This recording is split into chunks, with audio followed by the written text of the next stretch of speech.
안녕하세요. 오늘도 서연살롱을 찾아주셔서 감사합니다.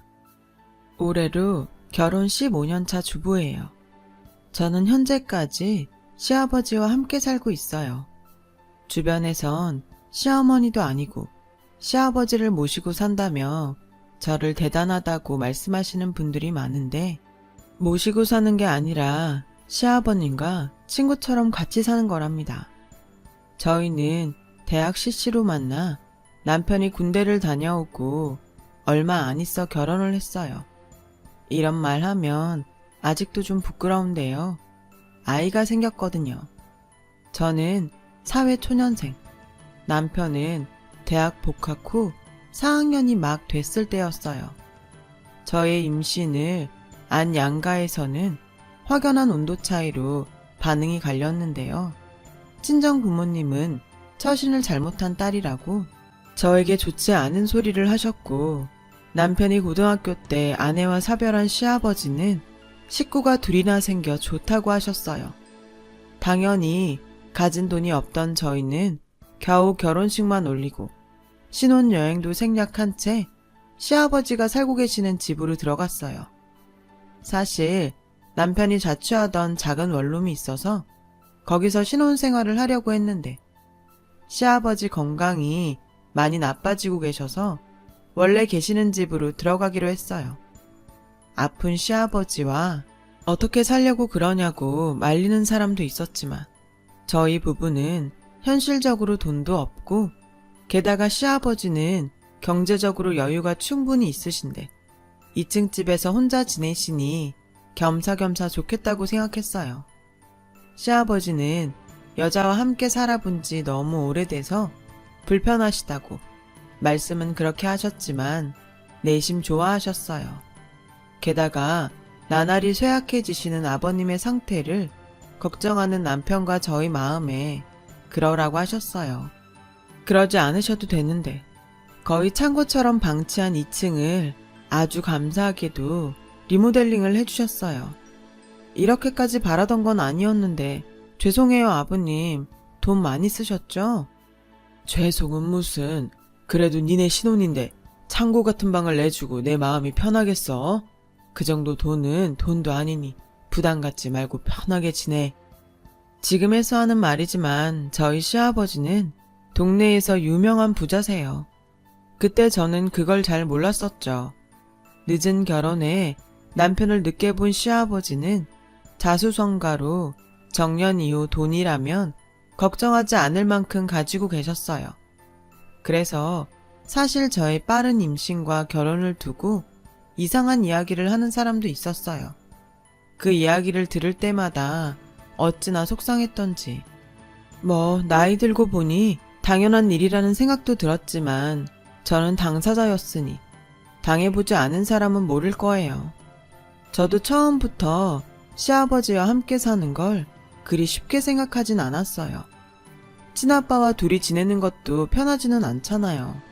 하지만 저는 알뜰하게 돈도 모으고 시아버지에게도 제대로 며느리 노릇 하고 싶었어요. 부족한 저를 며느리로 기쁘게 받아주셨으니까요. 저는 회사를 다니다 집안일과 태교에 집중하고 싶어서 회사를 그만뒀어요. 아버님의 끼니도 삼시세끼 제 손으로 챙겨드리고 있었거든요. 그래서인지 제가 결혼하고 한 달 정도부터는 몰라보게 아버님의 건강이 좋아지셨어요. 먹는 것도 그렇고 식구들과 즐겁게 지내셨던 게 효과를 본 것 같아 아주 뿌듯했죠. 남편 역시 저의 노력에 고마워해줘서 보람도 있었고요. 결혼을 하고 시간은 빠르게 흘렀어요. 제 뱃속의 아이도 무럭무럭 자랐어요. 그렇게 만삭이 되었어요. 몸이 많이 무거워지니 마음과 다르게 예전처럼 집안일을 할 수 없게 되었고, 시아버지는 저에게 연신 괜찮다며 쉬라고 하셨어요. 하지만 어떻게 며느리가 그럴 수 있겠어요. 집안일을 조금씩 했는데 시아버지는 그걸 또 보는 게 신경이 쓰였던 모양이었어요. 언제부터인가 제가 아침에 일어나면 이상하게 시아버지는 계시지 않았고 저녁 때가 다 돼야 집으로 돌아오시더라고요. 정년 이후 가지고 계신 자산으로 여유롭게 사시는 아버님이신데 한두 번도 아니고 매일 그렇게 아침 일찍부터 밖으로 도시니 저는 묻지 않을 수가 없었죠. 아버님, 요즘 아침 일찍부터 나가시는 거 어디 가시는 거예요? 봉사. 내가 요즘 봉사하는데 좀 다니고 있어. 봉사요? 무슨 봉사가 아침 일찍부터 나가서 저녁 때나 돼야 끝나요? 요즘 일이 많다고 해서 그만큼 살기가 어렵다는 거겠지. 도울 수 있을 때 도우면 좋잖아. 전 또 저 불편해서 나가시는 줄 알고. 에이, 무슨. 그럴 거였으면 애당초 너희 2층 주지도 않았지. 아버지, 다 좋은데 세상엔 좋은 일 하는 나쁜 사람도 많아요. 항상 조심하세요. 별 걱정을 다 해. 내가 너보다 산 세월이 얼만데 그런 생각은 할 필요도 없다. 아버님이 봉사하러 다니신다는 말을 듣고 내심 마음이 놓였어요. 저는 또 저 때문에 일부러 매일 나가시는 줄 알았거든요. 그리고 2달 뒤 튼튼한 아들을 낳았어요. 다행히 남편과 시아버지는 좋아하셨죠. 여태 저를 외면했던 친정 부모님도 그날은 병원에 오셔서 외손주를 안아보셨어요. 내가 너 그렇게 시집 보내고 하루도 마음 편하게 있질 못했어. 너도 서운했겠지만 엄마도 놀라고 서운했어. 그래도 이렇게 외손주를 보니까 엄마가 미안해. 그리고 순산해서 고맙다. 저희 아들이 복덩인지 저는 아들 덕에 친정 부모님과 그동안 엇나갔던 마음을 풀었어요. 그리고 본격적으로 육아에 돌입했죠. 당연히 초보 엄마라 실수 연발에 저의 삶의 질은 뚝뚝 떨어졌어요. 그때도 시아버지의 봉사활동은 계속돼서 저 혼자 1, 2층을 오르내리며 육아를 하는데 정말 지치더라고요. 정말 내 자식이니까 참고 이 고생을 하지. 남의 자식이면 이렇게까지 할 수 있을까? 하는 생각이 절로 들었어요. 그 순간 남을 위해 종일 봉사하는 아버님은 진짜 대단한 사람이라는 생각이 들었는데 그런 아버님에게 저는 뒤통수를 아주 세게 맞는 일이 벌어졌어요. 그때는 저희 아이가 100일이 지났을 무렵이었어요. 시아버지는 저에게 주말에 봉사하며 만난 사람인데 소개하고 싶다고 하셨어요. 저는 직감적으로 그 소개해 주겠다는 사람이 시아버님과 평범한 관계가 아니라는 예감이 들었어요. 남편은 에이, 아버지 나이가 몇인데 여자친구? 말도 안 돼. 라며 그 작은 눈을 크게 뜨고 방방 뛰었지만 나이가 뭐 대순가요. 저는 시아버지의 연애가 맞다면 대환영이었어요. 사실 너무 오래 외로우셨잖아요. 앞으로의 인생에 시아버지와 마음 맞는 여자친구가 있으시면 당연히 좋죠. 그분과 잘 돼서 결혼이라도 하시면 아버님 건강도 많이 좋아지셨고 저희는 이제 아가도 있고 하니 분가하는 것도 나름 좋겠다고 생각했고요. 그리고 문제의 주말이 되었어요. 전 당연히 비슷한 연배의 고운 여성분을 상상했는데 의외로 너무 젊으신 여자분과 함께 오셔서 저는 깜짝 놀라고 말았어요. 언뜻 보면 40대 정도로 보이는 그 여자분은 저희 부부를 보며 마치 오래전부터 알고 지낸 것처럼 인사를 해왔어요. 우리가 늦었나? 난 서두른다고 서둘렀는데 역시 나이가 있어서 어쩔 수 없나 봐요. 정여사가 무슨 나이가 있어? 에이, 저도 곧 있으면 50대잖아요. 내 눈엔 애기야, 애기. 저와 남편은 너무나도 다른 시아버님의 모습에 한동안 멍하니 아무 말도 하지 못했어요. 그래도 뭐 좋으셔서 그러시는 건데 이해해야지 생각했죠. 연애라는 게 그런 거잖아요. 그런데 제 남편은 저와 같은 생각은 아니었나 봐요. 초면에 죄송하지만 유부녀는 아니시죠? 남편은 단도직입적으로 그 여자분에게 물었어요. 그리고 시아버지는 남편의 그런 태도가 마음에 들지 않는 눈치셨어요. 너 무슨 말이 그래? 확실히 할 건 해야죠. 이혼하셨어요? 아니면 사별이신가요? 이놈이? 저 처녀예요. 결혼 한 번도 안 했어요. 너 내가 처음 보는 어른한테 그렇게 싸가지 없게 말하라고 가르쳤냐? 왜 아들한테 화를 내요? 원래 화도 안 내는 양반이. 진정하세요. 나한테 그러는 건 몰라도 당신한테 그러는 건 못 참지. 지 새엄마 될 사람한테. 순간 저희 남편은 새엄마라는 말에 머리에서 천둥 번개가 치는 듯 사고가 멈춰버린 것 같더라고요. 저야 어쩌면 그럴 수도 있겠다 생각해서 별로 놀라지 않았는데 시아버지는 놀란 자기 아들보다 저를 더 신경 쓰셨어요. 민우애미, 놀랬냐? 네? 아니요. 저보다 민우 아빠가 많이 놀란 것 같아요.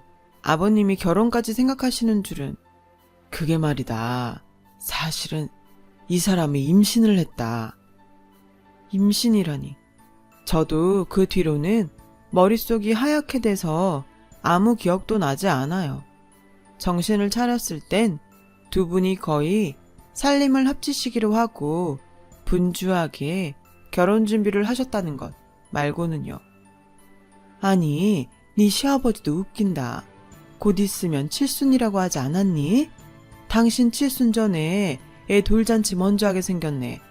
그나저나 너 괜찮아? 이번 참에 분가해.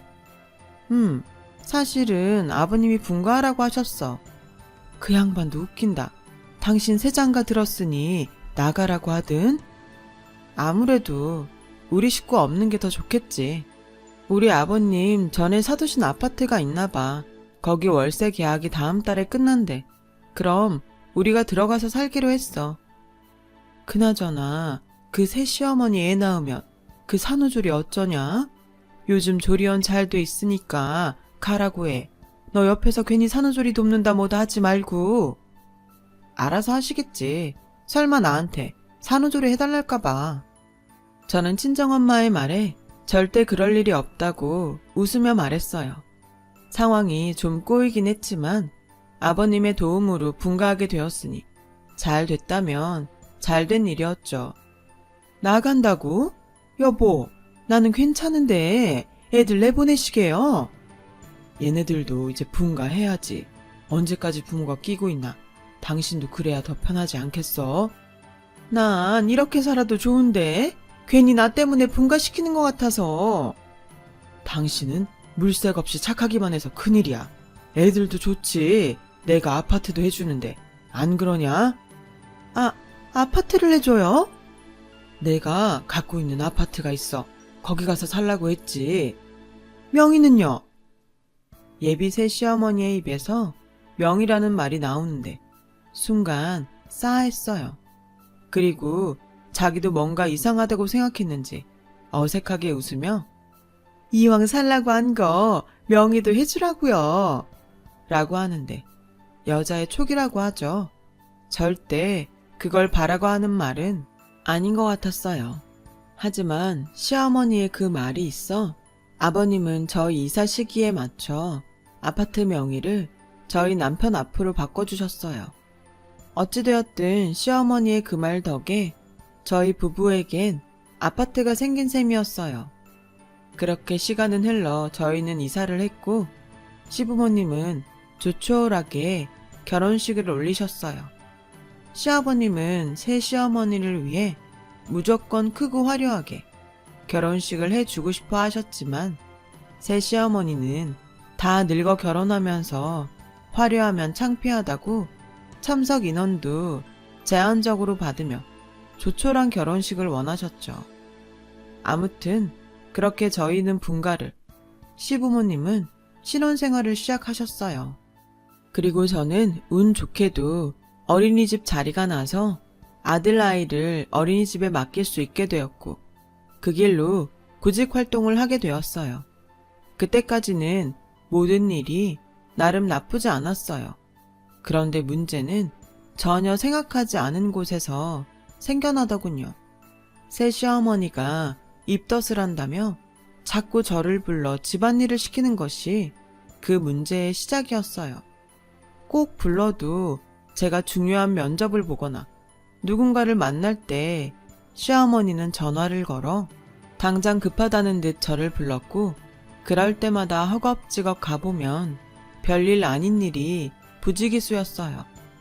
그런데도 시어머니는 막무가내로 저에게 짜증을 내시는데, 너 내가 새엄마라고 이러는 거니? 지금 텃세 부리는 거야? 넌 내가 이렇게 힘든데 취직하는 게 대수니? 그 집도 네 시아버지가 해줬는데 나한테 잘해야 되지 않겠어? 이쯤 되면 전에 알던 시어머니가 맞나 의심이 들 정도로 시어머니는 자주 저에게 히스테리를 부렸는데, 그 내용이 정말 하나도 납득이 되지 않았어요. 그런데 더 소름 끼치는 건 이러다가도 금방 자기가 언제 그랬냐는 듯 가식을 떨며 이렇게 말한다는 거였어요. 임신을 하니까 호르몬 때문인지 감정 기복이 너무 커서 큰일이다. 아까 그 일은 잊어라. 그리고 네 시아버지나 네 남편한테도 말하지 말고 괜히 창피하잖니. 호르몬 때문? 감정 기복? 누군 임신 안 해봤나요? 전 기가 찼어요. 자기가 창피한 줄은 알아서 비밀로 해달라고 하는 것까지 정말 못 봐주겠더라고요. 거기까지는 저도 없던 시어머니가 생겨서 괜히 예민하게 받아들이는 게 아닐까 하는 생각도 종종 했고, 시어머니를 이해하려고 노력도 했어요. 그런데 자기 바람대로 제가 비밀 보장을 해주니까 마음이 놓였는지, 예, 나 배가 나와서 그러니까 네가 와서 머리 좀 감겨주렴. 예, 나 배 때문에 힘들어서 발톱 좀 깎아줄래? 라는 이상한 요구까지 하시는 등 그 정도를 넘어서는데 이건 아니다 싶더라고요. 그래서 저는 일부러 종종 시어머니의 전화를 받지 않았어요. 전화를 받지 않으면 불려갈 일도 없으니 그 꼴을 보지 않아도 되니까요. 전 무조건 빠른 시일 내에 취직하기 위해 이력서를 100통도 넘게 썼어요.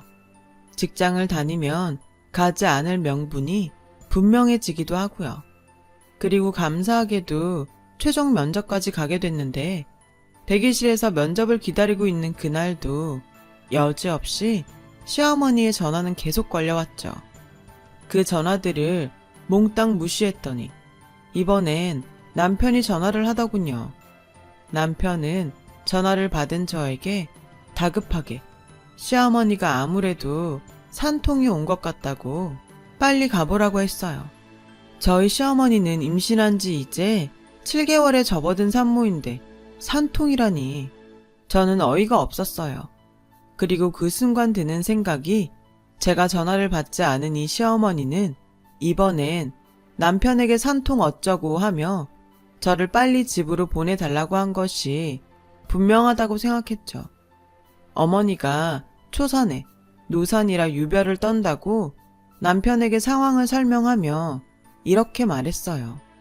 무슨 산통이야. 그냥 배가 좀 뭉치셨나 보지.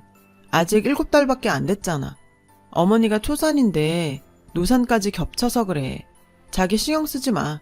나 지금 면접 기다리고 있으니까 끊어. 저는 그렇게 최종 면접을 받고 집으로 가려고 하니 이번엔 시아버지에게 전화가 걸려왔어요. 그리고 결혼하고 처음으로 듣는 시아버지의 호통소리에 그 자리에서 어안이 벙벙했죠. 어떻게 네가 그럴 수 있니? 다른 집 며느리는 그런다 해도 난 널 믿었는데 너 불편할까봐 매일 아침 갈 데도 없는데 집도 비워주고 이 배은망덕한 것. 우리 애랑 집사람 잘못되면 다 네 탓인 줄 알아라, 이 못된 것. 시아버지의 그런 전화까지 받고 나니 저는 덜컥 겁이 나기 시작했어요. 이유가 어쨌든 시어머니에게 일이 생긴 것 같은 예감이 들었거든요. 그리고 아무리 양치기 같은 시어머니여도 그걸 믿지 않고 외면한 꼴이 되어버렸으니 저는 어찌해야 할까 발을 동동거리다 남편에게 전화를 걸었어요. 지금 산부인과 병원이야. 어머니 지금 아버지랑 분만실에 계셔. 오늘 애기 나올 것 같대.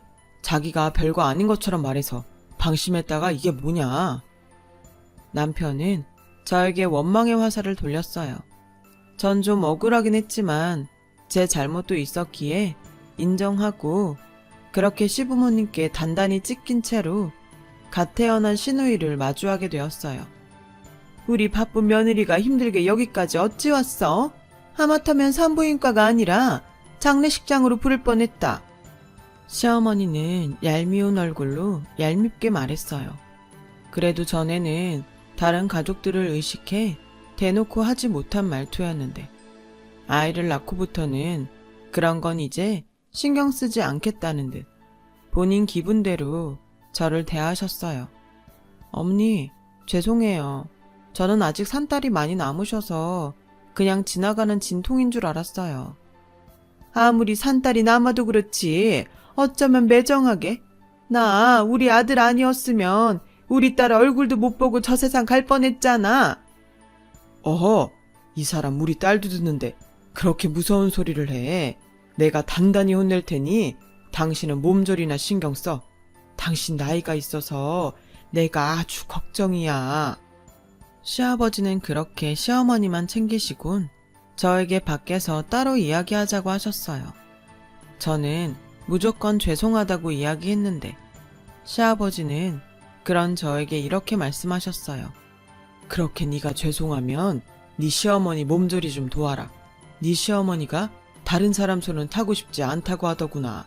그렇다고 이 나이에 내가 할 순 없잖니.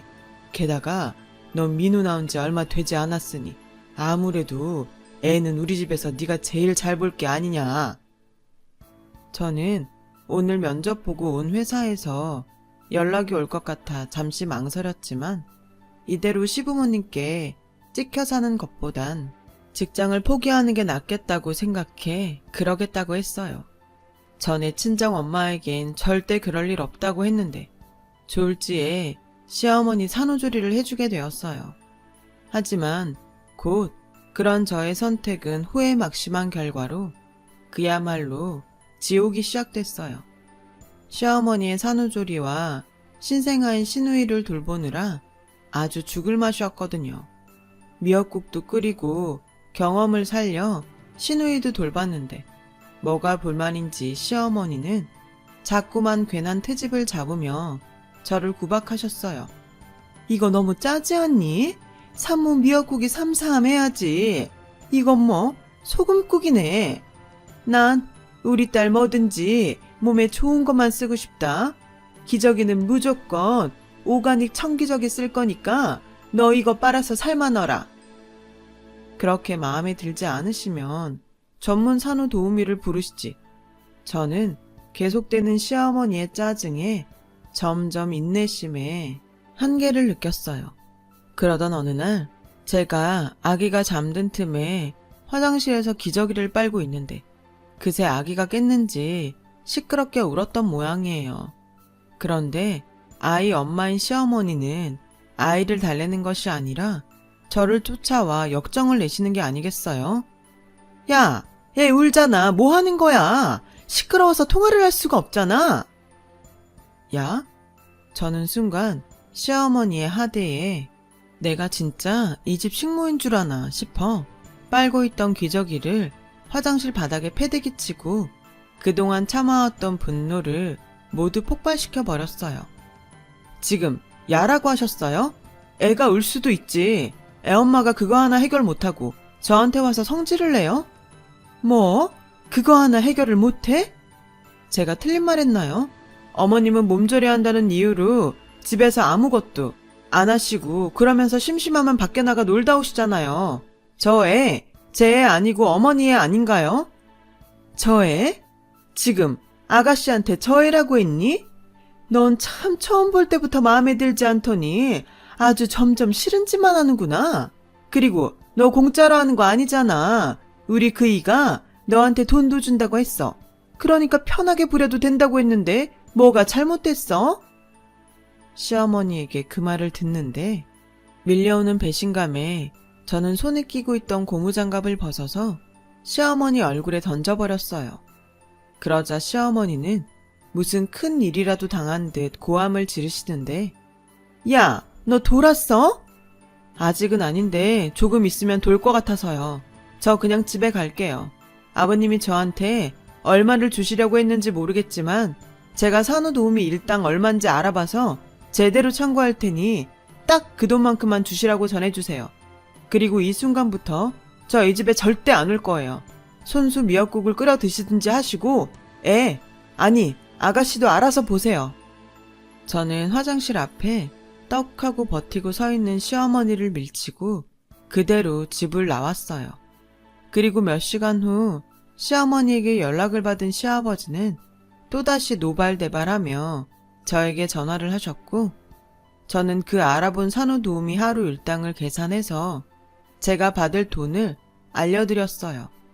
너 그렇게 안 받는데? 저도요. 저도 아버님이 저를 그렇게 생각하시는지 몰랐네요. 아무리 새장가 드시고 어머니가 좋아도 그렇지. 돈 받고 하는 거니 편하게 저 부려도 된다고 하시는 건 아니죠. 그야 네 어머니가 너한테 미안하다고 해서 내가 그냥 한 소리지. 미안해요. 미안한 사람이 애운다고 시끄럽다고 저한테 야! 라고 하세요. 뭐?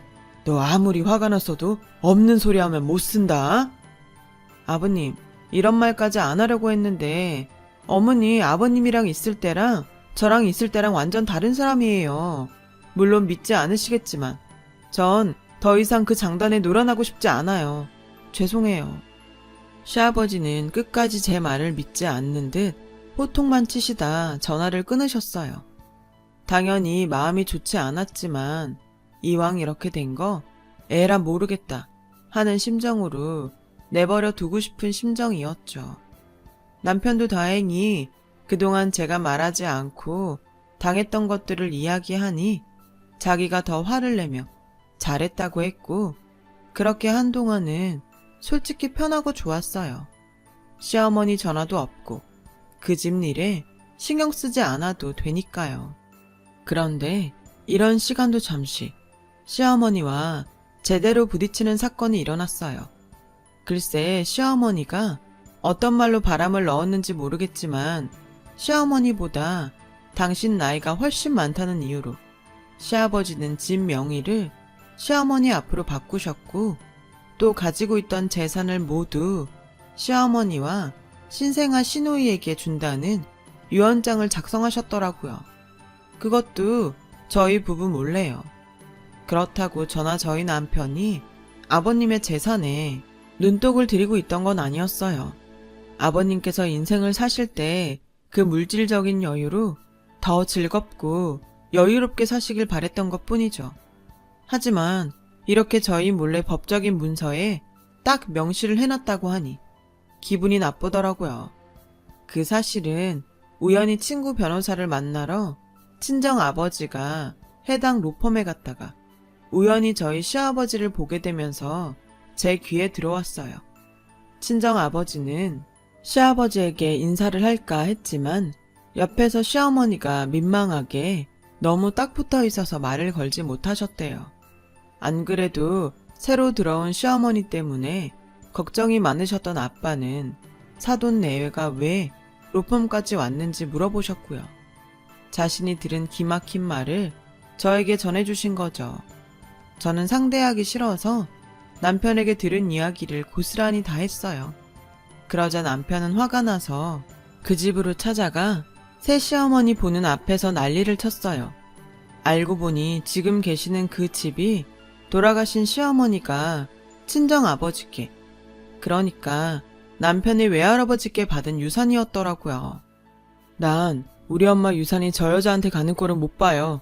당장 원래대로 해놓으세요. 그냥 이름만 바꿔 놓은 거야.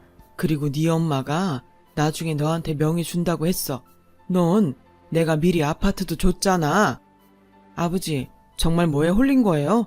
그 말을 믿어요? 막말로 아버지 돌아가시면 저 여자랑 제가 무슨 사이인데요. 주실 거면 지금 당장 주세요. 저기 아들, 그렇게 열내지 말고 그냥 아버지는 당신 없을 때 아들내외 잘 챙겨주라는 의미로 나한테 주신 거야. 그냥 이름만 바꾼 거라고.